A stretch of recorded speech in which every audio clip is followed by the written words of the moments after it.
Tu arrives à lire?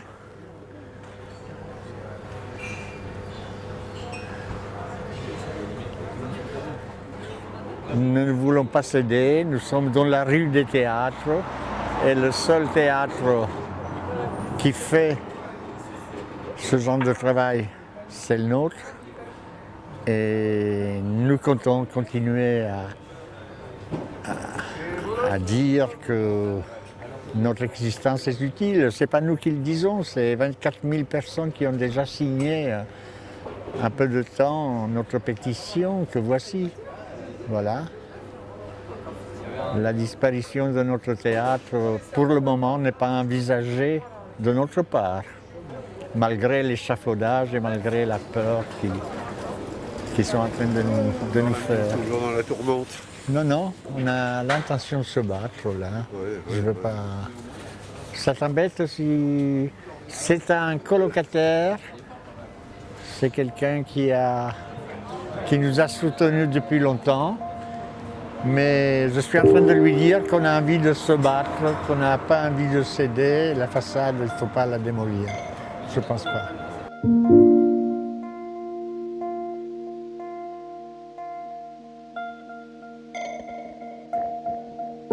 Casanova, lui, il semblerait qu'il n'ait pas fait partie de la Commedia dell'arte, mais oui, à part l'intermédiaire de ses parents qui étaient des acteurs de Commedia dell'arte. Et son père, en mourant, a fait jurer à Casanova de ne jamais monter sur les planches, la chose qu'il a faite. Et du coup, il a fait de sa vie un théâtre, donc en jouant toutes sortes de personnages, des positifs aux négatifs, mais pour moi c'est plus un personnage positif.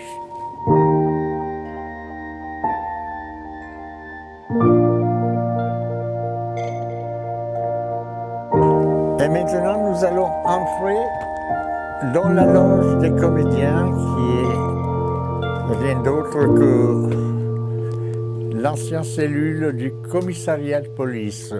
Voilà. Et c'est ici que assez souvent, nos amis, à la fin des pièces, viennent se complimenter avec les acteurs. Pour une fois, il ne pleut pas. C'est notre jardin, c'est la soupape du théâtre. C'est ici qu'on vient pour prendre des pots, pour s'installer.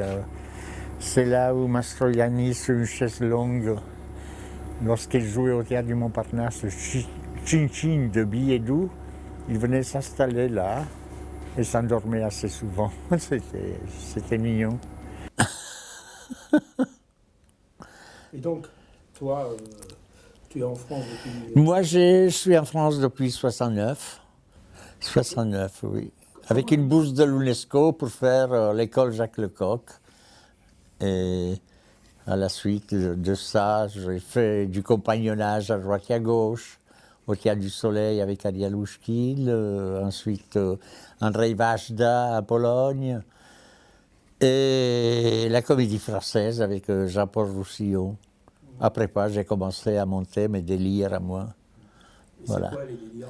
Les délires, c'est le jour où le grand metteur en scène Giorgio Strehler, donc je suis un peu son, son petit assistant, un des 12e assistants. Il m'a dit, il y a un fou qui peut monter un rêve que j'ai, c'est-à-dire le retour des comédiens italiens à Paris. Un fou, ça ne peut être que toi, on va t'aider, mais tu dois le faire. Plutôt que de rentrer en Italie et monter du Brecht. Et voilà. Quand vous êtes sur un tréteau, déjà, le scénario, il doit être quand même léger. Il se court après, l'amant, le truc, le mari, la femme... Hein. Et la gestuelle qui va avec les costumes. Ici, nous, on peut avoir une autre gestuelle qui est plus proche du ressenti que de la démonstration. Vous voyez? Parce qu'on est proche des gens, et puis la comédie baroque, elle est fantaisiste, c'est de la fantaisie, donc c'est le comédien qui apporte, même à la limite, sa propre gestuelle par rapport à son masque, à l'histoire qu'il raconte, au personnage. Il y a un dicton italien qui dit le bon Dieu a la main sur la tête des fous, des alcooliques et des comédiens. Bon, je pense faire partie de toutes les trois sauf l'alcool, parce que désormais c'est fini, de toutes sortes de, comme ça, de catégories d'individus. Mais en même temps, qu'est-ce que tu veux, c'est, comme disait M. Beckett, bon qu'à ça, je suis bon qu'à ça, je ne sais pas faire autre chose que qu'est-ce que je fais. À vous annoncer parce que figurez-vous que j'ai rendez-vous chez le notaire. Oui, parce que j'ai l'intention, n'est-ce pas, d'épouser le cher docteur Palazzo. Mais alors figurez-vous que je lui ai fait préparer par Arlequin un splendide banquet. Mais alors là, malheureusement, je ne le vois pas, il n'est pas là, il est parti, il a dû me faucher mes 60 centimes. J'ai eu plusieurs existences. J'ai eu l'existence théâtre, comédie italienne. J'ai eu l'existence Charlie Hebdo avec Cavada, Rezer, Wolanski et Cabu et compagnie. L'existence américaine. Et puis celle-ci maintenant. Le combat que nous menons pour essayer de garder ce petit trésor, parce que ça n'est un. On dit que c'est la plus jolie petite salle de Paris. On n'a que 100 places, mais bon. on est là, et on compte y rester.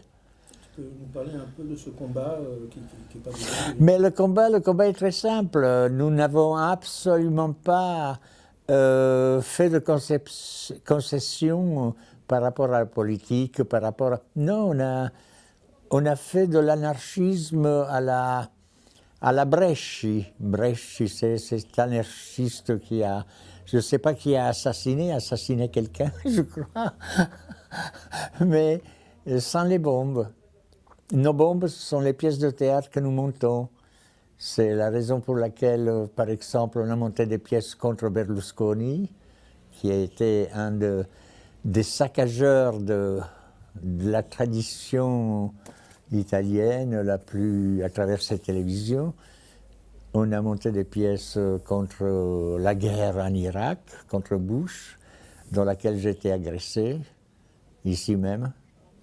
On a monté une pièce contre le pape Pie XII et la position de la femme à l'intérieur de l'Église catholique. On a monté une pièce contre Sarkozy. On a monté... Voilà, donc vous voyez, on a un peu donné ce qu'on appelle un éclairage de ce que c'est que la comédie dell'arte appliquée à la société actuelle et à sa problématique. Vous voyez? C'est pas chorégraphié comme dans le mime. Le mime, tout est... Vous devez faire ça, la corde, machin, et les gestes sont très précis. Nous, si on a envie de faire une corde comme ça, on la fait comme ça. Vous voyez? Histoire que les gens captent. Pas la peine de tout démontrer, quoi. Voilà. Et Chaplin. Pardon? Et Chaplin. Mais Chaplin, j'en parle, dans la pièce Chaplin, c'est la somme, l'addition de tout ce qui peut avoir été fait dans le monde du théâtre et qui a été exploité d'une façon magistrale par quelqu'un qui avait cette capacité, parce que c'est pas dit à tout le monde, capacité d'émouvoir, de faire rire, tu comprends? Mais à travers des techniques. Les techniques, c'est cette possibilité pour toi de passer à travers en quittant le quotidien, tu vois? Il y a différents styles de comédia dell'arte, et ça c'est la comédia dell'arte animalière et végétale. Et donc ça s'inscrit, comme dans ce spectacle, on montre à peu près tous les styles de comédia dell'arte. Là, je vous ai montré la végétale, c'est là. Voilà. Et Ça c'est certain, parce qu'on est surtout là les aussi, guides. mais le public adulte se rend bien compte. C'est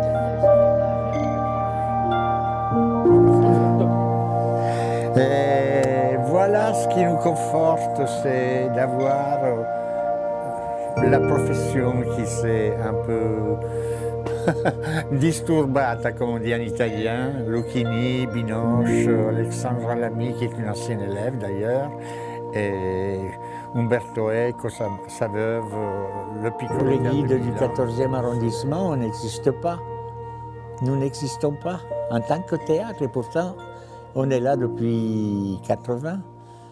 Vous voyez, on n'a plus de subventions, et pourtant, on en a eu dans le temps, jusqu'à quand on était sur des rails qui leur convenaient. Le jour où on est sorti des rails, eh bien voilà, crevé. C'est des subventions parisiennes de Paris ou Paris, Conseil régional, l'État, tous. Et maintenant, vous voyez, une façade qui se trouve sur tous les guides italiens, français, du monde entier. Montparnasse, c'est la comédie italienne, c'est notre façade. Eh bien, ils veulent nous la détruire. Au bénéfice de quoi, on ne sait pas. On ne sait pas, mais ils veulent nous détruire. On a cette volonté de nous mettre de côté, de nous assassiner, c'est le mot. Mais on résiste.